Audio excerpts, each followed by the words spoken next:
The grand chamber of the Galactic Council floated in the darkness of space like a jewel among the stars. Inside its massive curved walls, representatives from 47 different species sat in their designated sections. The air hummed with multiple translation devices, turning countless languages into understandable speech. Today the chamber buzzed with an energy that felt different. It felt like anger. General Krathik stood in the center of the circular floor. His scales, usually a bright blue that showed his high rank, looked dull and scarred. His left arm hung in a medical brace. One of his 4 eyes was covered with a regeneration patch. He had been a warrior for 30 cycles, a general for 10, and had never known defeat until 6 months ago. Now he stood before the council looking like a soldier who had barely escaped death. Ambassador Trelnak of the Trading Consortium spoke first. His voice came out smooth but cold, like ice sliding across metal. General Krathik, you stand before this council in disgrace. Your empire sent you to observe a primitive species. Instead, you engaged them in battle and lost. Worse, you lost to a single ship. The chamber filled with clicking sounds and throat noises that served as various forms of agreement among the alien species present. Krathik felt his heart beat faster. They did not understand. None of them understood. Honored members of the council, Krathik began, his voice rough from weeks of recovery. I come before you not to defend my actions but to warn you.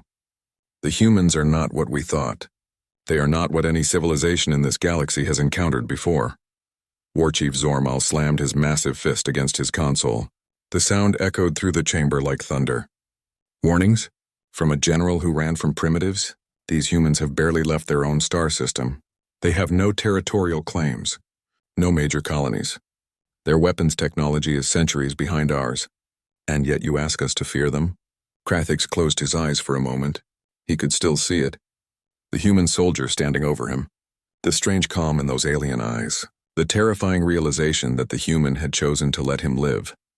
I ask you to listen, Krathik said quietly, before you vote on war, before you send fleets to their system, before you make the worst mistake this council has ever made. A representative from the Science Collective spoke up. Her voice came out in musical tones that the translators turned into words. General, we have reviewed the incident reports. The humans violated the quarantine boundary around Sector 7. They crossed into council space without permission. By our laws, this requires a military response. We must show them that rules exist for a reason. They crossed the boundary because they did not know it was there, Krathik said, trying to keep his voice steady. Their long-range sensors are not as advanced as ours. It was an accident. Ignorance of the law does not excuse breaking it, Trelnak said. The other representatives made sounds of agreement. We have always enforced our boundaries. If we show weakness now, every primitive species will think they can do whatever they want. Krathik looked around the chamber. He saw it in their faces and postures. They had already decided. They wanted war. They wanted to punish the humans for daring to cross into their space. They wanted to make an example of Earth. You speak of weakness, Krathik said, his voice growing stronger. But I tell you that attacking the humans would not show strength. It would show ignorance. It would show that we learned nothing from the wars of the past. A counselor from the Peaceful Union stood up. His species had not fought a war in 300 years. General, we respect your service, but we have obligations. The law must be upheld. We cannot simply ignore violations because we are afraid. I am not asking you to ignore anything, Krathik said. I am asking you to understand what you are dealing with before you act. The humans are not like us. They are not like any species in this council. Explain, said the head counselor, an ancient being whose species had founded the council 2,000 years ago. Her voice carried weight that made everyone listen. You have 1 session to make your case, General. If you cannot convince this council to delay military action, we will vote. And I think you know how that vote will go. Krathik nodded slowly. 1 session. 1 chance to make them understand. He looked around the chamber again. These beings had lived in peace for so long. Their wars were small things fought with rules and honor. They had never faced an enemy like humanity. I will tell you everything, Krathik said. But I warn you now, some of what I say will sound impossible. Some of it will sound like lies. I ask only that you verify my claims with your own scientists. Check the data. Study the recordings. Because every word I speak is true. The chamber grew quiet. Even the constant background noise of translation devices seemed to fade. Krathix took a deep breath. His wounds ached. His pride hurt worse, but he had to make them understand. 6 cycles ago, the high command of my empire gave me orders. I was to take a reconnaissance team to the Sol system. Our long-range scans had detected a species that had just developed faster than light travel. We wanted to observe them, to understand if they would be good trading partners or potential threats. A standard mission, Trelnok said. We have done the same hundreds of times. Yes, Krathix agreed. Standard. I expected to observe a primitive culture. Perhaps make first contact if they seemed peaceful. I took a small team, scientists, cultural specialists, combat troops only as security. We entered their system quietly and began our observations. He paused. The memories came flooding back. The first time they had looked at Earth from orbit. The beautiful blue and green world. It had looked so peaceful. What I found there changed everything I thought I knew about life in this universe. Krathix continued. The humans live on a world that should not support intelligent life. They evolved in conditions that would kill most species in this chamber within hours. And they do not just survive these conditions, they thrive in them. Impossible, said the Science Collective representative. All known civilizations arose on worlds with stable climates and moderate conditions. It is the only way complex society can develop. That is what we thought too, Krathix said. We were wrong, and that mistake nearly cost me everything. It will cost you far more if you do not listen. The head counselor raised one hand. Continue, General. Tell us about this impossible world. Tell us about the humans, and then we will decide if your warnings have merit. Krathix nodded. He began to speak, taking them back to that moment when his ship first entered Earth's orbit. When he first began to understand the terrible truth about humanity, when he first realized that the galaxy had no idea what was coming. Krathix's voice echoed through the silent chamber as he continued his testimony. His 3 good eyes looked distant, as if he was seeing something far away. Something that still haunted him. When we first approached their solar system, everything seemed normal. 1 yellow star, 8 planets, the usual arrangement of asteroids and comets. Nothing remarkable. Then our science officer began running detailed scans of the 3rd planet, the one they call Earth. He activated his data pad. Holographic displays appeared in the center of the chamber, showing Earth rotating slowly in space. The assembled representatives leaned forward to look at the blue and green world. Beautiful, someone murmured. Deadly, Krathix corrected. Our sensors measured the gravity first. Standard procedure. The reading came back at 1.4 times galactic standard. My science officer ran the scan again, thinking there was an error. The reading was the same. Ambassador Trelnok waved a dismissive hand. High gravity is not unusual. Several member species evolved under stronger gravitational fields. Yes, Krathix agreed, but usually those species are short and dense. Built for strength, not speed. The humans walk upright. They are tall. They move quickly despite the crushing weight. Every moment of their existence, they carry the equivalent of half their body weight as extra mass. From the moment they are born until the moment they die. The Science Collective representative's musical voice chimed in. Surely they must have technology to compensate. Gravity regulators?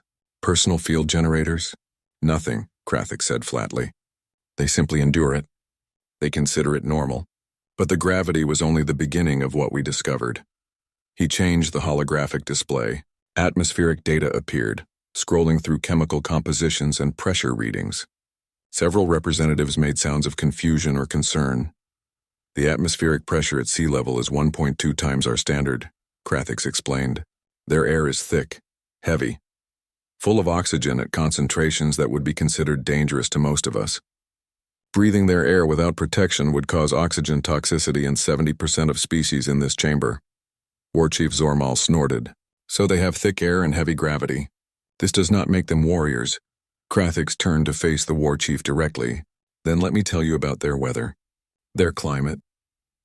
The things that happen on their world as part of normal existence. He pulled up more data. Images of Earth's weather patterns filled the holographic display. Storms, hurricanes, tornadoes, blizzards, drought, floods. The representatives watched in growing unease as the images cycled through. Their world has extreme temperature variations, Krathix said, from -40 degrees to +50 degrees in different regions. Sometimes these changes happen within days. Their planet tilts on its axis, causing seasons. In some areas, the temperature difference between summer and winter is 80 degrees or more. Barbaric, someone muttered. No wonder they have not advanced faster. They must spend all their energy just surviving. That is what I thought, Krathik said. But I was wrong. They do not just survive these conditions. They adapt to them. They build cities in deserts where the heat would kill us. They build cities in frozen wastelands where the cold would freeze our blood. They build cities on islands that are regularly hit by massive storms. And when these cities are damaged, they rebuild them in the same locations. The head counselor spoke up, her ancient voice thoughtful. They are stubborn then. They refuse to learn from their mistakes. No, Krathik said, shaking his head. They are persistent. There is a difference. They do not see these challenges as reasons to give up. They see them as problems to solve. He changed the display again. This time it showed Earth's native life forms. A predator with massive teeth chasing prey across grasslands. A huge reptile floating in murky water. Small insects that, according to the data, killed thousands of humans every year with disease. Their world is full of creatures that want to kill them. Krathik continued. Predators that see humans as food. Parasites that use human bodies to breed. Plants that are poisonous to touch. Microscopic organisms that cause fatal diseases. And yet humans spread across their entire planet. They conquered every environment. Every ecosystem. A counselor from the Peaceful Union stood up, looking disturbed. General, I am familiar with classification systems for habitable worlds. What category was Earth assigned? Krathik met the counselor's eyes. My xenobiologist ran the calculations 3 times. He could not believe the result. By our standard classification system, Earth is a Class 12 death world. The chamber erupted in noise. Representatives spoke over each other in dozens of languages. The translation devices struggled to keep up. Class 12 was the highest danger rating. It was reserved for planets where even brief exposure would be fatal to most species. Impossible, Trelnak shouted over the noise. No sentient species has ever evolved on a Class 12 world. The conditions would make developing civilization impossible. I saw the data myself, the Science Collective representative said, her voice rising in pitch with distress. I thought it must be a scanning error. General, are you certain of this classification? I am certain, Krathik said. I have uploaded all our scan data to the Council database. Your own scientists can verify it. Earth should not have intelligent life. By everything we know about evolution and development, it should have only simple organisms. Perhaps some basic tool-using creatures. Instead, it has humans. He pulled up a video recording. It showed humans engaged in various activities. Walking through jungles filled with dangerous animals. Swimming in oceans with predators visible in the water. Climbing mountains where the air was thin and the temperature well below freezing. The most disturbing part was that the humans in the videos appeared to be doing these things by choice. For recreation. They call these activities adventure sport, Krathik explained. In their leisure time, when they are not working, they seek out dangerous situations. They climb cliffs without safety equipment. They throw themselves from aircraft and use fabric wings to slow their fall. They dive deep underwater where the pressure would crush most species. They do these things for fun. War Chief Zormal stared at the videos. His aggressive posture had changed. Now he looked uncertain. Why? Why would they risk death for no reason? I asked one of my cultural specialists the same question, Krathik said. Her theory was that humans evolved in such dangerous conditions that they developed psychological needs for excitement. Their brains adapted to constant threat. In the absence of real danger, they create artificial danger to satisfy some deep need. He paused, letting that sink in. The chamber had grown quiet again. The representatives were beginning to understand. Beginning to see what he had seen. This is a species, Krathik continued slowly, that evolved in constant mortal peril. Every day of their evolution they faced death from 100 different sources. Predators, disease, weather, starvation, other humans. And they did not just survive. They adapted. They became persistence hunters, chasing prey until it collapsed from exhaustion. They learned to coordinate in groups to take down animals much larger than themselves. They learned to make tools and weapons. They learned to use fire. Fire? Someone asked in horror. Fire was feared by most species as an uncontrollable force of destruction. They mastered it, Krathik said. They use it for warmth, for cooking, for light, for shaping metal. They control one of the most dangerous forces in nature and bend it to their will. The head counselor raised her hand again, calling for silence.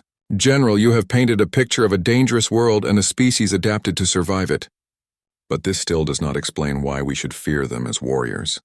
Survival skills do not equal combat ability. Krathix looked at the head counselor. His expression was grim. That is what I thought too. That is what the High Command thought when they ordered me to make contact. We believed that any species that had survived such conditions might make useful allies. Tough, resilient, but surely not a military threat to established powers. He deactivated the holographic displays. We were wrong. Completely terribly wrong. And I learned exactly how wrong when the High Command decided that observation was not enough. When they decided to make contact. When they decided to show the humans who was in charge of this region of space. The chamber waited in tense silence as Krathix prepared to continue his story. The part he had been dreading. The part where everything went catastrophically wrong. Krathix's voice became quieter as he continued. The council chamber remained silent, everyone waiting to hear what happened next. He could feel their attention, their judgment, their slowly growing understanding. After 2 weeks of observation, I sent my report to the High Command. I included all the environmental data, all the cultural analysis. I recommended a cautious approach to first contact. I suggested we treat humans as equals despite their lower technology level. I warned that their adaptation to harsh conditions might make them unpredictable. He paused, his scales darkening with remembered frustration. The High Command disagreed with my assessment. They said I was being too careful. They said humans needed to understand their place in the galactic order from the beginning. They said showing strength early would prevent problems later. Ambassador Trelnak made a clicking sound that indicated interest. A reasonable position. New species often need firm guidance when they first leave their worlds. It prevents misunderstandings. That is what I was told, Krathix said bitterly. So the High Command sent additional ships to my position. 3 heavy cruisers and 5 destroyer-class vessels. Captain Vorlak commanded the flotilla. He had a reputation for being aggressive, for intimidating potential threats before they could become actual threats. War Chief Zormal nodded approvingly. A standard diplomatic intimidation formation. 8 warships is enough to impress any primitive species. Captain Vorlak thought so too, Krathix said. He ordered me to hail the human government and demand a meeting. Not request, demand. He wanted them to come to us in their system to show that we held the power. The head counselor frowned. An aggressive approach, but not unheard of. How did the humans respond? They accepted immediately, Krathix said. They suggested a meeting on a neutral station at the edge of their system. A mining facility they had built around one of their outer planets. They said their diplomatic team would meet us there in 3 days. They were polite, professional, almost eager. They showed no fear, the Science Collective representative asked. None, Krathix confirmed. Captain Vorlak was insulted. He expected them to be afraid when they saw our fleet. Instead, they seemed curious, interested. He complained that they did not take us seriously. He pulled up a holographic display showing the mining station. It was a simple structure, built for function rather than beauty. Docking ports for ships, processing facilities, storage areas, living quarters. Nothing impressive by galactic standards. We arrived at the station first. Captain Vorlak deployed the full battle group in a standard intimidation formation around the station. 8 warships, weapons active but not locked. A clear show of force. Then we waited for the human delegation to arrive. Krathix changed the display. Now it showed a small ship approaching the station. Compact, efficient, armed but with weapons clearly powered down. They sent 1 ship, a patrol craft by their classification system, about the size of our courier vessels. Captain Vorlak laughed when he saw it. He said it proved the humans were either fools or cowards. Either way, they would learn respect quickly. The representatives watched as the holographic human ship docked with the station. Several leaned forward, curious about what would happen next. The human delegation consisted of 6 people, a diplomat, a scientist, a cultural specialist, and 3 military personnel serving as security. We brought a similar group. Captain Vorlak, myself, our diplomatic staff, and a full security detail of 20 soldiers. He paused, remembering the moment he first saw humans in person rather than through sensors. They were smaller than I expected. Their diplomat was female. She smiled when we met. I remember thinking it looked predatory, showing all those teeth. But her words were friendly. She welcomed us to their system. She said humanity was honored to meet an interstellar civilization. Deceptive, Trelnak muttered. Making you feel comfortable before striking. No, Krathik said, shaking his head. She was genuine. I am trained to read body language across species. She truly was happy to meet us. Curious about us. Hopeful for peaceful relations. It made what happened later much worse. The holographic display changed to show the interior of the station, a conference room where two groups faced each other across a table. Captain Vorlak opened the meeting by listing the violations the humans had committed, crossing into council space, operating ships without authorization, establishing mining operations in unclaimed systems that the council had marked for future development. His tone was harsh, accusatory. He demanded explanations and apologies. Krathix's voice grew softer, as if he still could not quite believe what he was remembering. The human diplomat listened carefully. Then she explained very politely that humanity had no knowledge of council space or council laws. They could not violate rules they did not know existed. She offered to negotiate boundaries and establish proper diplomatic protocols. She even offered to share information about human space so we could avoid each other's territory. Reasonable, the head counselor said. A logical response. Captain Vorlak did not think so. He said ignorance was no excuse.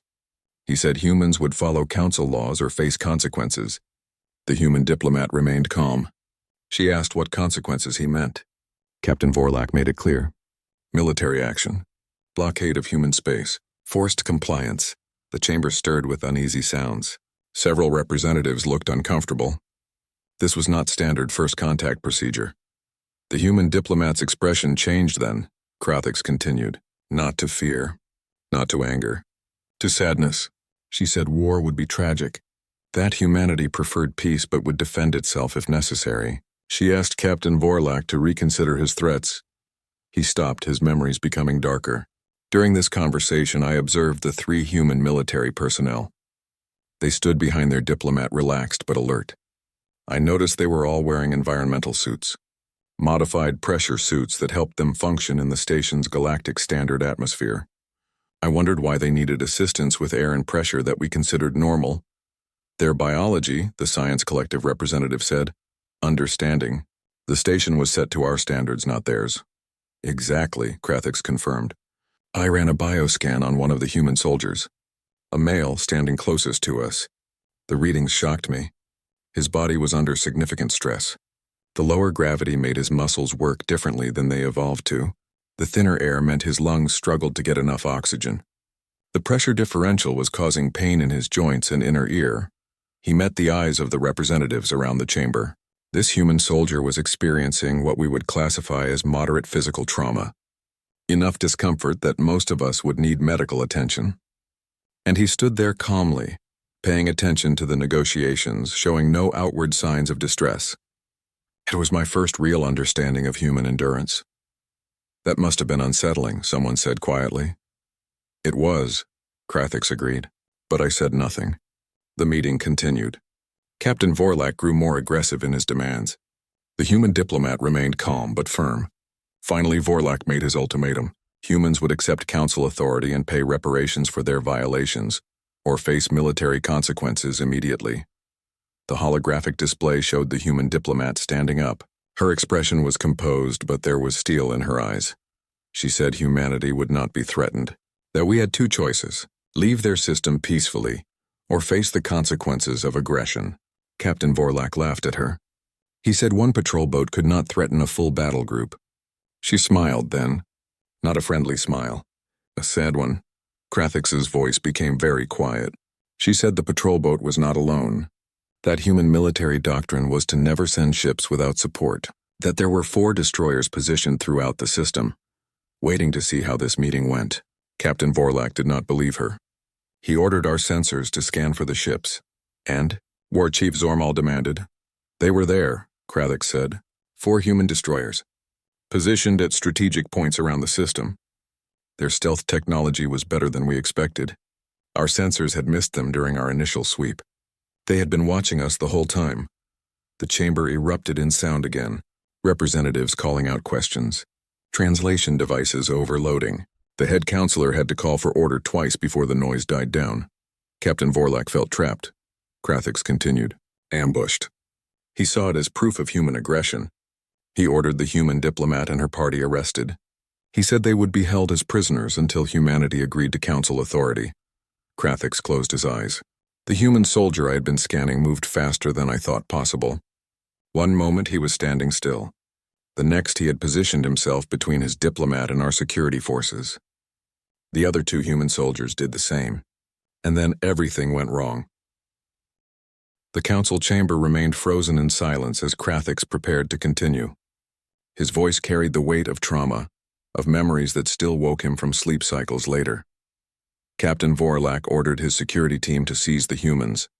20 of our best soldiers against 3 human military personnel. It should have been over in seconds. Instead, it lasted 3 minutes. 3 minutes that changed everything I thought I knew about combat. He activated a video recording. The holographic display showed the conference room from multiple angles. The council representatives watched as armored Velkari soldiers moved toward the humans. The first soldier to reach them was Kartok, a decorated warrior, fast and strong. He grabbed the female human soldier's arm to restrain her. She moved her whole body in a way I had never seen, a twisting motion that used Kartok's own momentum against him. He went flying across the room and hit the wall hard enough to crack his armor. The video showed exactly what Krathix described. The small human woman throwing a much larger alien soldier with apparent ease. Several council representatives made sounds of disbelief. The other human soldiers engaged immediately. They fought with a style that made no sense at first. No honor duels, no formal combat stances. They attacked in coordinated strikes, covering each other, moving as one unit. When our soldiers tried to grab them, they slipped away. When our soldiers struck at them, they were not where the blows landed. War Chief Zormal leaned forward, his earlier confidence replaced with intense focus. How your soldiers are trained warriors. How could primitives defeat them? Because they learned to fight on a Deathworld, Krathix said simply. Every movement they made was efficient. No wasted energy. No unnecessary flourishes. They fought like predators who knew that mistakes meant death. Because in their evolution, mistakes did mean death. The video continued. One human soldier ducked under a swing, struck pressure points in rapid succession, and left a Velkari warrior gasping on the ground. Another caught an attacker's weapon arm, twisted it at an angle that forced the soldier to drop his weapon, then delivered a precise strike to the throat that crushed the warrior's air passage. They were not trying to kill, Krathix explained. That became clear quickly. Every strike was controlled, precise, designed to disable rather than destroy. If they had wanted us dead, we would have been dead. The Science Collective representative's voice wavered with distress, but they were in pain. You said the station's environment was hurting them. How could they fight so effectively while injured? That is what made it terrifying, Krathix said. They fought through pain that would have incapacitated most of us. Their training, their evolution, something in their psychology allowed them to ignore suffering and focus on survival. Later I learned they have a saying. Pain is weakness leaving the body. They do not see suffering as a reason to stop. They see it as something to overcome. The video showed Captain Vorlak drawing his plasma pistol. The mood in the recorded scene changed instantly. The humans stopped holding back. They moved with new urgency. One grabbed a conference chair and threw it with enough force to knock the weapon from Vorlak's hand. Another rushed forward, impossibly fast in the lower gravity, and had Vorlak on the ground before he could react. Captain Vorlak called for help. Krathix continued. He activated the emergency signal. Every soldier on every ship in our battle group responded. Within minutes, we had 300 armed warriors boarding the station. The humans transmitted a distress call of their own. Their 4 destroyers moved into combat positions. He changed the holographic display. Now it showed the space around the station, the 8 Velkari ships in their formation, the 4 human destroyers converging from different directions. Captain Vorlak ordered the fleet to fire on the human ships. The first mistake was thinking human destroyers were equivalent to our destroyers. They were not. Each human ship was twice the size we expected. Better armed, better armored, built to survive combat in the chaotic environment near their sun where they tested new designs. The display showed weapons fire lighting up space. The human ships moved in ways Velkari ships could not. Tighter turns, faster acceleration. Their human crews could endure G-forces that would have killed the Velkari pilots. The space battle was brutal but short, Krathix said. The humans targeted weapons and engines, not life support or crew sections. They disabled 3 of our cruisers in the first exchange. Captain Vorlak ordered all forces to board the station and secure the human delegation as hostages. His scales darkened to almost black. That was when the real nightmare began. 300 Velkari soldiers entered the station. The human diplomat and her escorts had retreated to a defensible position. They held a section of the station that controlled life support and power, and they made Captain Vorlak an offer. What offer? The head counselor asked. They would surrender peacefully if he ordered his fleet to stand down. If he agreed to leave human space and take this incident back to his commanders as a misunderstanding. The human diplomat said she did not want bloodshed. That both sides could walk away from this. Krathix's voice became hollow. Captain Vorlak refused. He said he would take the humans prisoner by force. That they would pay for their resistance. He ordered the assault teams forward. The holographic display showed armored soldiers moving through the station's corridors. Tight spaces. Limited visibility. The soldiers advanced in standard formation, weapons ready. The humans had 30 minutes to prepare their position. They used that time well. They shut down lights in sections of the station. They vented atmosphere from corridors, creating zones we could not easily cross. They used their knowledge of low-pressure environments to create traps that stopped our soldiers cold. War Chief Zormal watched the display intently. Clever tactics. But tactics only delay defeat when you are outnumbered 100 to 1. That is what Captain Vorlak thought, Krathix said. He was wrong. The humans released a chemical compound into the ventilation system. Our soldiers started experiencing respiratory distress, burning eyes, difficulty breathing. We thought it was a lethal weapon. Later we learned it was something they call tear gas, a riot control substance. They use it on their own population to control crowds without causing deaths. The implications hung in the air. The humans had deployed a weapon so mild by their standards that they used it on their own people. And it had incapacitated trained Velkari soldiers. That is when the call came from the human destroyers, Krathix continued. A communication to all our ships. They said one of their vessels, the UHSV Indomitable, was approaching the station. They said if Captain Vorlak did not withdraw his forces immediately, the Indomitable would intervene with full military force. He changed the display to show a larger ship entering the system, bigger than the destroyers, covered in weapons arrays, moving at a speed that suggested its engines far exceeded galactic standard specifications. Captain Vorlak laughed at the threat. One more ship against his battle group. He ordered all vessels to target the Indomitable and fire on approach. He was certain of victory. Krathix met the eyes of the war chief. He had never fought humans before. He did not understand what he was facing. The Indomitable did not dodge the incoming fire. It took the hits on its forward shields and armor. And it kept coming. Our weapons barely slowed it down. The display showed the human ship plowing through weapons fire like it was nothing. Multiple direct hits, explosions washing over its hull. And still it advanced. Then it fired back, Krathix said quietly. Not at our ships. At the station itself. Precision strikes at the sections where our soldiers were concentrated. It used some kind of directed energy weapon that passed through the station's hull and disabled our troops without destroying the structure. In 90 seconds it neutralized over half our boarding force. The chamber erupted in shocked sounds. Precision strikes like that required targeting computers far more advanced than anything in Council space. It required weapons that could modulate their power with perfect control. Captain Vorlak ordered retreat. Too late. The Indomitable launched boarding pods, human marines in full combat armor. They moved through the station like they owned it. Fast, coordinated, unstoppable. Krathix's voice shook. I was on the station. I saw them. Human marines fighting in conditions that should have killed them. Sections of the station had lost atmosphere. They fought in vacuum. Sections had fires burning from damaged systems. They fought in flames. Sections had been breached and were open to space. They fought there too, anchoring themselves with magnetic boots and precision. Impossible, someone whispered. I watched it happen, Krathix said. I saw a human marine take a plasma bolt to the chest.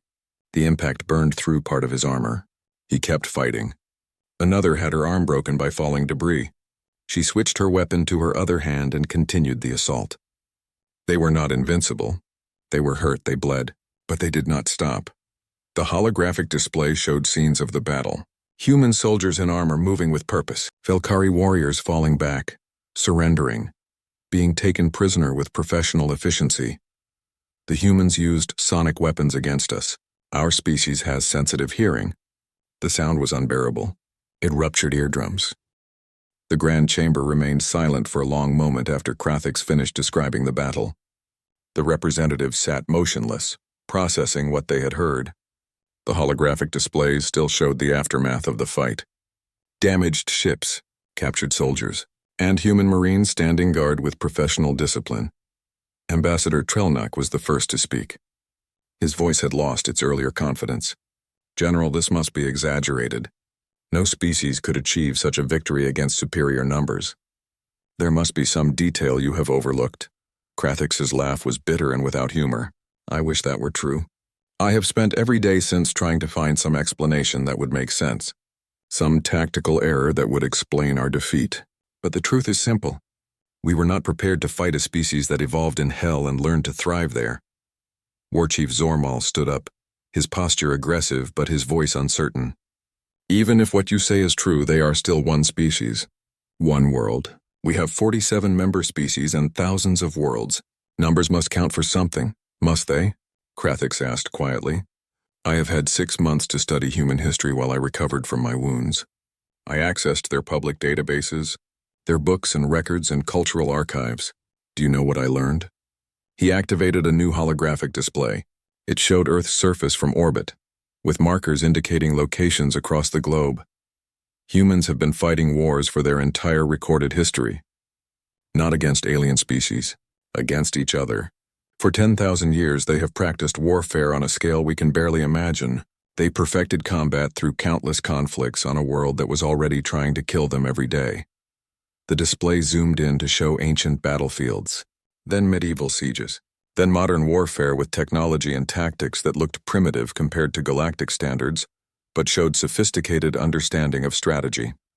They developed concepts like total war, scorched earth, mutually assured destruction. They created weapons so terrible that they banned themselves from using them. Chemical weapons, biological weapons, nuclear weapons. They built devices that could destroy entire cities and then agreed never to use them because even they recognized the horror. The Science Collective representative's musical voice trembled. "They pointed these weapons at themselves?" "For decades," Krathix confirmed. "They lived under the threat of total extinction by their own hand. And they did not collapse into chaos. They negotiated. They created agreements.